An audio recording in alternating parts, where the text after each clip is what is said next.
ई शिक्षा कोष से जो जुड़ गए हैं उनका स्थानांतरण होगा और लोगों की कवायद हो रही है विभाग में जो कि इनका भी जोड़ा जाए।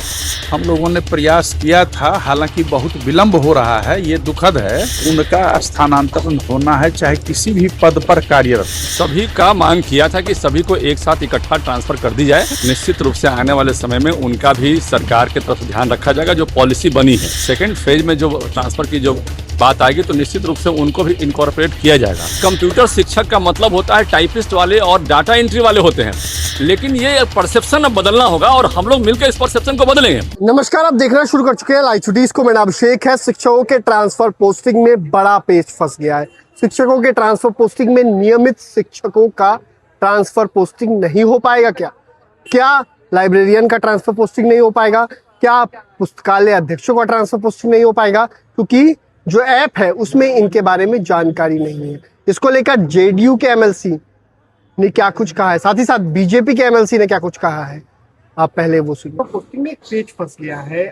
शिक्षकों का तो हो जाएगा, लेकिन कुछ ऐसे हैं, परिचारी है, पुस्तकालय अध्यक्ष है, नियमित शिक्षक है, इनका ट्रांसफर पोस्टिंग नहीं हो पाएगा। फिर तो पेच फंस गया। नहीं, अभी ऐसा समझा जाए जो कि ई शिक्षा कोष से जो जुड़ गए हैं उनका स्थानांतरण होगा, क्योंकि उसमें सारे डिटेल्स रहते हैं और लोगों की कवायद हो रही है विभाग में जो कि इनका भी जोड़ा जाए।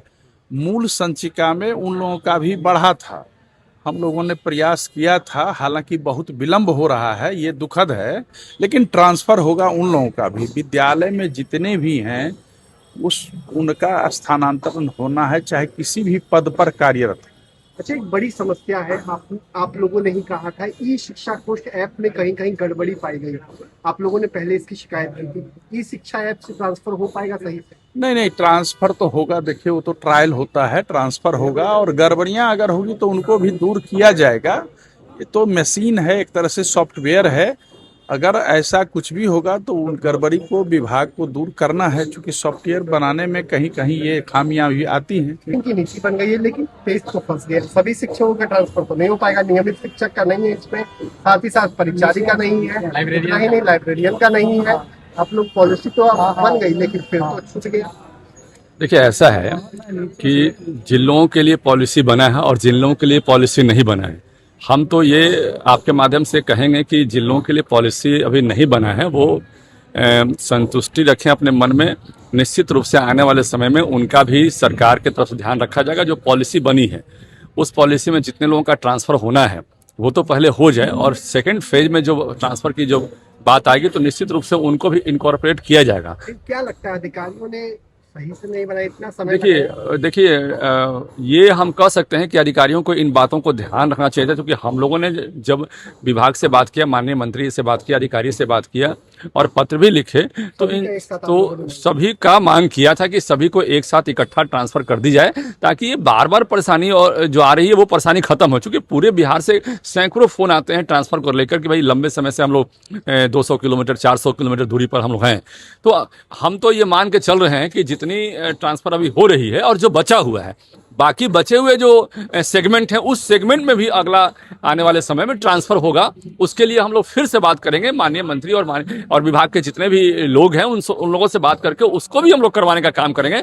ताकि समस्या का पूर्णतः निराकरण हो। ऐसा नहीं है कि किसी को छोड़ दिया गया तो उसको परमानेंट छोड़ दिया जाएगा, ऐसा हमारे हिसाब से नहीं होना चाहिए और आगे नहीं होना चाहिए। अच्छा, आज कंप्यूटर साइंस शिक्षकों का महाजुटान हुआ है जी।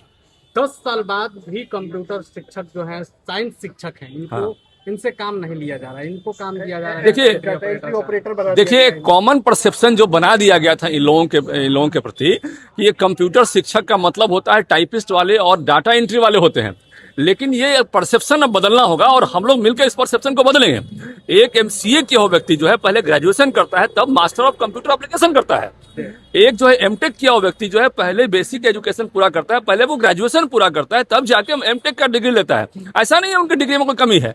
तो ये परसेप्शन बदलेगा, इसके लिए हम लोगों ने सरकार से बात भी की है और आगे भी सरकार से बात करें कि ये परसेप्शन बदले और जितना इनका इनपुट का, जितना इनका व्यवस्था में लाभ लेना चाहिए, व्यवस्था में जितना इनका सहयोग चाहिए चाहिए उतना सहयोग हम नहीं ले पा रहे हैं। अभी भी हमारे स्कूलों में क्या है, कंप्यूटर के नाम पर एक समझिए कि वो ऐसी व्यवस्था की गई जिसको कि हम एक्सेप्ट नहीं करते हैं और समाज भी उसको एक्सेप्ट नहीं कर रहा है। समय तो और कंप्यूटर और AI का आने वाला जो समय है हमारा AI का है, आप AI से बोलेगा एक एप्लीकेशन लिखो, हमारे घर में झगड़ा हो गया तो पूरा का पूरा एप्लीकेशन वो लिख के ऐसा देगा जैसे कि वो आप बैठ के डिक्टेट करवा रहे हो।